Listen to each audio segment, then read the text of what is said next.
My mom told me I was selfish for asking for financial help after college. Then she put a down payment on my brother's house as a surprise gift, and then Growing up, I always knew that my family didn't have a lot of money. My mother loved to remind me.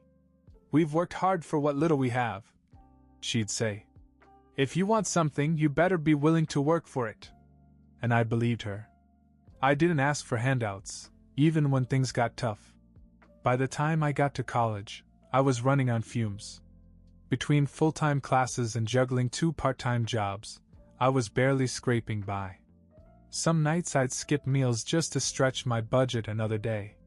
But I never complained. My mother's voice was always in my head. "No one is going to give you anything in life." Then there was my younger brother, Ben. He's 4 years younger than me, and everyone always said he was the baby of the family. My mom doted on him like he could do no wrong. But I didn't think much of it at the time. He was just a kid. By the time I graduated from college, I was drowning in debt. I had over $60,000 in loans and no job yet. I swallowed my pride and asked my mom for some help. Not even outright money, I just wanted her to co-sign a small loan to help me get back on my feet. That's when she slapped me down. "You're being selfish," she said. "You're an adult now. It's time to take care of yourself. We've done so much for you already." Her words were like a slap in the face. I couldn't believe it. I had spent years killing myself to live by their rules, to prove that I didn't need anyone's help. But here I was, asking for the bare minimum, and she shut me down. I thought that was the worst of it until a few months later, when I found out about the gift. It was Ben's 18th birthday, and my mom wanted it to be special. She called me out of the blue, excited to share the news. "We surprised Ben today," she said, practically giddy. "We put a down payment on a house for him. Can you believe it?" I felt like the floor had just fallen out from under me. A house. She gave him a house. While I was eating canned soup and rationing gas money, she was out there making sure that Ben would never have to worry about rent in his life. I didn't say anything at first. My mind was spinning too fast to form words. But something inside me broke that day. For the first time, I wasn't just angry. I was furious. And I knew I couldn't let this go. I didn't confront her right away. I didn't even know what to say if I tried. I just sat there, replaying the conversation over and over in my head. Each word felt like a fresh punch in the gut. I thought back to all the times I'd needed help and sucked it up instead, thinking it was my responsibility. Like when my car broke down my junior year of college and I had to walk 2 miles to the bus stop every day to get to class and work. Or when my laptop died during finals, and I maxed out a credit card to buy a used one because I couldn't afford to miss deadlines. And all the while, my mom had the money to help. She just chose not to. I needed someone to talk to, so I called my best friend, Jake. He'd been my sounding board since high school, and I knew he'd understand. "She gave Ben a house?" he said after I explained the situation. "Are you serious? Dude, that's crazy." "Yeah," I said. Meanwhile, I'm sitting here eating ramen for the 3rd time this week. But apparently I'm selfish. Jake didn't even try to hide how angry he was with me. "You need to call her on it. Like yesterday. It's not just favoritism, it's a slap in the face." But the thing is, I didn't want to just call them out. I wanted to do something. I didn't know what yet, but I knew I couldn't let this go. The final straw came a week later when I went to visit my mom. Ben was there, too, grinning from ear to ear as he showed off pictures of his new place. "You gotta see the backyard, man," he said. "It's huge." Mom and Dad really went all out for me. I felt my stomach churn. He wasn't bragging, he had no idea how this felt to me. I wasn't even angry with him, not really. How could I be? He was only 18, still living at home until the house was ready. He probably didn't even realize how different things were for me. But my mom? She knew what she was doing. And when I saw her standing there, beaming like she just won the lottery, something inside me snapped. But I didn't explode on the spot. I played it cool, smiling and nodding as Ben spoke. But in the back of my mind a plan was forming. If she wanted me to feel invisible, fine. I'd make sure she couldn't ignore me anymore. I started small. I wanted to give myself time to figure out exactly how I was going to confront her, so I kept everything under wraps. But I couldn't just sit around and do nothing. First, I stopped visiting as often. I used to stop by at least once a week, even if it was just to say hello. My mom always acted like it was a given that I'd make the effort. But after the house stunt, I decided to let her come to me if she wanted to see me. She didn't. Then I immediately stopped returning her calls. I didn't ignore them completely, but I let them go to voicemail, sometimes for days. When I finally called back, I kept the conversation short. Polite but distant. She didn't seem to notice at first, or if she did, she didn't say anything. But Ben did. "Hey, are you avoiding Mom?" he asked one afternoon when he called. "No," I said, trying to keep my tone even. "Just busy." He hesitated. "She mentioned that you've been kind of distant. Did something happen?" I wanted to tell him. I wanted to lay it all out and make him see how unfair it all was. But I couldn't. It wasn't his fault, and I didn't want to drag him into it. "It's nothing," I said. "Don't worry about it." He didn't push, but I could tell he wasn't buying it. The real turning point came when I went back to my hometown for a friend's birthday party. My mom found out I was in town and insisted I stop by. I almost said no, but part of me wanted to see if she'd bring up the house. When I got there, she was sitting on the couch with a cup of tea, acting like nothing had happened. "It's so good to see you," she said. "You're too busy these days." I forced a smile and sat down. We talked about nothing for a while: work, the weather, the usual. And then, just as I was about to leave, she brought it up. "Oh, by the way," she said, almost casually, "you should stop by Ben's sometime. He's so excited about it. I think it's the best thing we've ever done for him." I froze. She said it like she was proud, like she wanted to be patted on the back for being such a generous parent. I couldn't hold it in anymore. "The best thing you ever did?" I said. "Are you serious?" She looked at me, confused. "What does that mean?" I took a deep breath, trying to keep my voice calm. "I mean, you gave him a house, Mom." "A house? Do you have any idea what I've been through just trying to survive? And when I asked you for help, you called me selfish." Her expression changed, and for a second I thought she was going to apologize. But then she said, "Ben's just a kid. He needed a head start. You're older, you can take care of yourself." That was it. I got up, grabbed my coat, and left without another word. But as I walked out the door, I knew this wasn't over. It couldn't be. After that confrontation, I didn't hear from my mom for almost 2 weeks. I wasn't surprised. She was never the type to apologize. I figured she was waiting for me to come crawling back, as usual. But this time I didn't. Instead, I threw myself into work. I'd finally gotten a decent job at a small marketing firm, and while the pay wasn't great, it was enough to keep me afloat. Barely. I started taking on extra projects whenever I could, saving every spare dollar. If my mom didn't think I could handle things on my own, I was determined to prove her wrong. But no matter how busy I was, I couldn't stop thinking about Ben. It wasn't his fault, but every time I thought about him settling into his new house, our mom's house, I felt a fresh wave of anger. Jake, of course, had a lot to say about that. "You gotta do something," he said one night when we were hanging out at his apartment. "You can't let them get away with this." I sighed. "What am I going to do? She's already made it clear how she feels. Talking to her won't change anything." "Then don't just talk to her," he said. "Show her." At first I didn't know what he meant. But as we talked, an idea began to take shape. It was reckless, maybe even a little petty. But at that point I didn't care. I decided to show up at Ben's new house. Not to yell at him, or make a scene, I wouldn't stoop that low.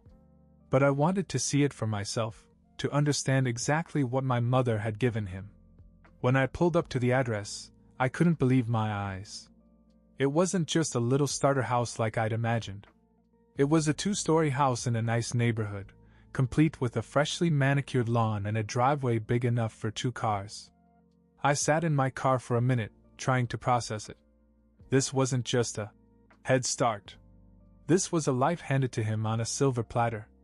Finally, I worked up the courage to knock on the door.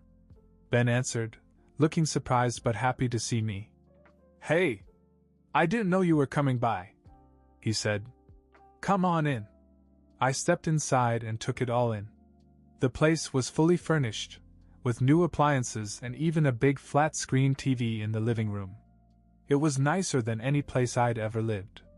As we sat down, he started talking about how much he loved the house and how grateful he was to Mom and Dad for making it happen. I tried to keep the conversation light, but I could feel my frustration bubbling under the surface. Then he said something that pushed me over the edge. "Mom's the best, isn't she? I don't know how she does it, but she always makes sure we're taken care of." I couldn't hold back anymore. "Not all of us," I said. Ben frowned. "What do you mean?" I shook my head and stood up. "Never mind. I shouldn't have come." I left before he could say anything else, but as I drove away, I made up my mind. If my mother wanted to play favorites, fine. But I wasn't going to sit back and let her pretend it was fair. It was time to take matters into my own hands. I barely slept that night. All I could think about was Ben in his perfect house, courtesy of Mom, while I struggled to keep the lights on.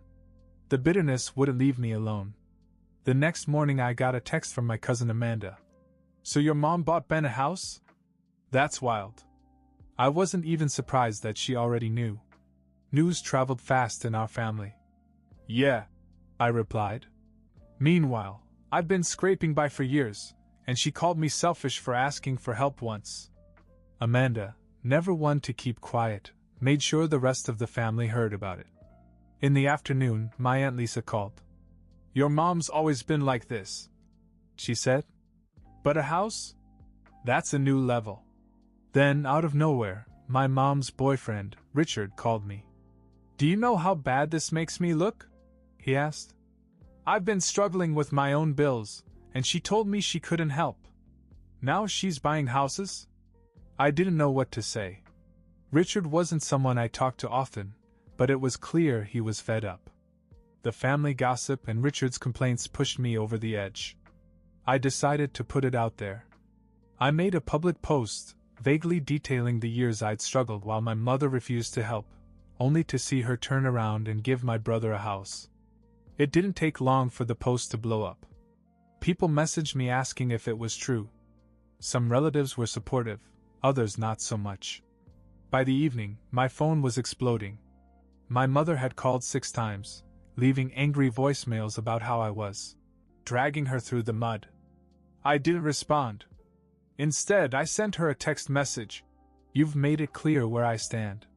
Now everyone else knows, too." The silence that followed was deafening, but I knew this wasn't over. The silence didn't last long. By the next day, the fallout had spread. Amanda texted me again. "Mom is furious. She's telling everyone you're lying.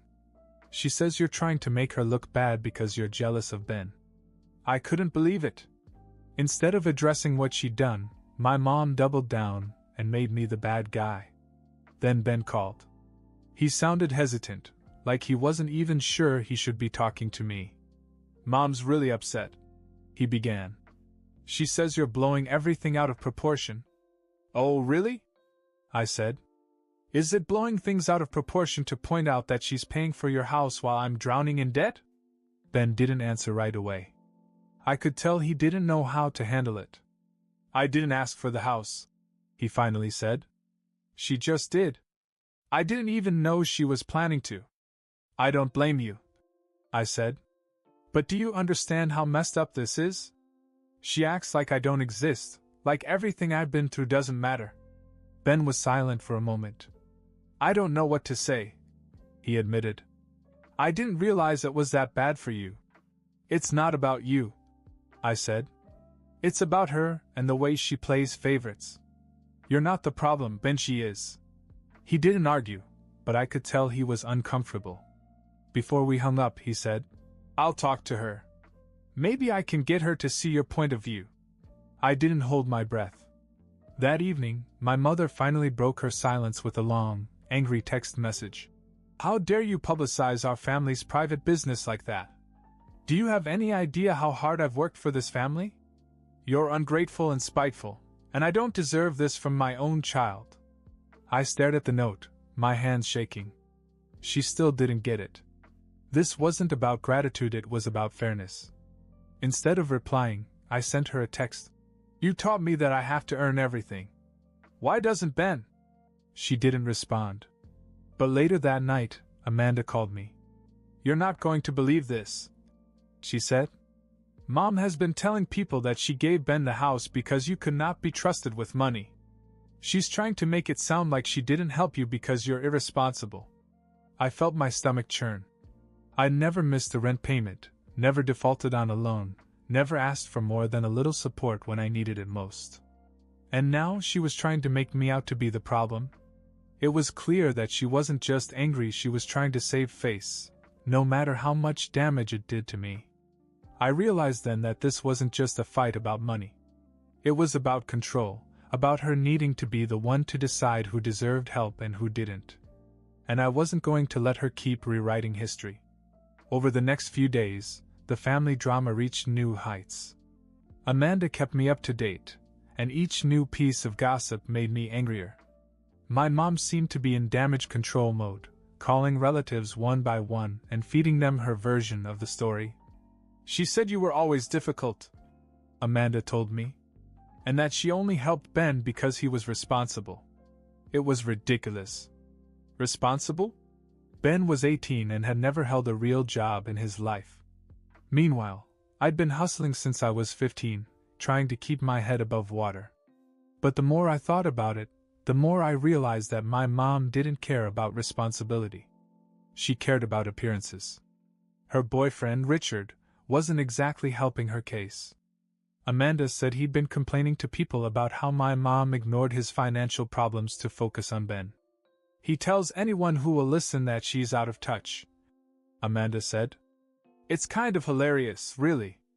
But I wasn't laughing.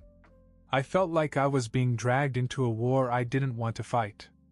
Every time I thought about reaching out to my mom, I'd remember her text or Amanda's updates and feel the anger all over again. Then I got a call from Aunt Lisa. You know, your mom has always had a way of twisting things to make herself look good, she said. But this time I think she's out of her depth. People are starting to see through her. What do you mean? I asked. Well, Richard's not exactly keeping quiet about how she handled his money problems. And then there's the way she treated you. A lot of people think she went too far. I didn't know whether to feel vindicated or embarrassed. On the one hand, I wanted people to understand what I was going through. On the other hand, I hated that my family drama was becoming a sideshow. But Lisa wasn't done. Your grandmother called me yesterday, she said. She told me she was disappointed in how your mom is handling this. I think you should talk to her. Grandma was the matriarch of the family. When she got involved, things were about to get serious. I decided to pay her a visit the next day. When I got to her house, she was waiting for me in the living room, knitting as if nothing was wrong. I heard you were stirring the pot, she said as I sat down. Did Mom tell you? I asked. Grandma sighed. Your mother has a way of making everything about her, you know that. But I want to hear your side of it. So I told her everything, how I'd worked my way through college without any help, how my mother called me selfish for asking for a loan, and how she turned around and bought Ben a house like it was no big deal. When I finished, Grandma didn't say anything for a long time. Then she shook her head. Your mother has always had blinders on when it comes to Ben. But this isn't right. I didn't know what to say. Part of me was relieved that she understood, but another part was waiting for her to defend my mom anyway. Finally, she looked at me and said, Leave it with me. I'll take care of it. I didn't know what she meant, but something in her tone told me that my mom was about to get a wake-up call. A few days after my visit to Grandma's, things came to a head. I hadn't heard from my mom since her angry texts, and I'd been keeping my distance from the rest of the family. But then Amanda called, her voice full of excitement. "Grandma tore into your mom," she said. "Apparently, she called her over and didn't hold back. Told her she was playing favorites, making excuses, and ruining her relationship with you. She even brought up Richard and said that your mom was being selfish by ignoring his situation as well." Hearing this was satisfying, but it also made me nervous. Grandma's involvement wasn't going to magically fix things, and I wasn't sure how my mom would react. That question was answered later that night when my phone rang. It was my mom. "I don't want to fight," she said when I answered. "Can we talk?" Her voice wasn't angry this time, but it wasn't exactly apologetic either. I agreed to meet her at her house the next day, but I told her I wasn't interested in another round of excuses. When I got there, she was waiting for me in the kitchen, looking more tired than I'd ever seen her. For the first time, she seemed to be struggling to find the right words. "Your grandmother made me realize, maybe I haven't been fair to you," she finally said. I didn't say anything, waiting for her to continue. Ben is so young. I wanted to give him a good start. But I see now that I should have done the same for you. I thought you were stronger, that you didn't need me so much. I didn't know whether to laugh or cry. Stronger? I'd barely held myself together for years. "It's not about being strong," I said. "It's about being treated like I matter. You've spent so much time focusing on Ben that you've completely ignored me." She nodded, but I could tell she wasn't sure how to make things right. "I want to make things right," she said. "I don't know how, but I'll figure it out." For the first time, I felt like she was actually listening to me. But I wasn't ready to let her off the hook. "This isn't just about money," I said. "It's about respect. You need to start seeing me as part of this family, not just a kid who can take care of himself." She promised, but I wasn't sure I believed her. Still, it was a start. As I was leaving, Ben texted me. "Mom told me you talked. She wants me to apologize if I've made things harder for you." I stared at the message for a long time before replying. "It's not about you, Ben. Just take care of what you've been given." Things weren't perfect, and they probably never would be. But for the first time, I felt like my voice was being heard. That was enough for now.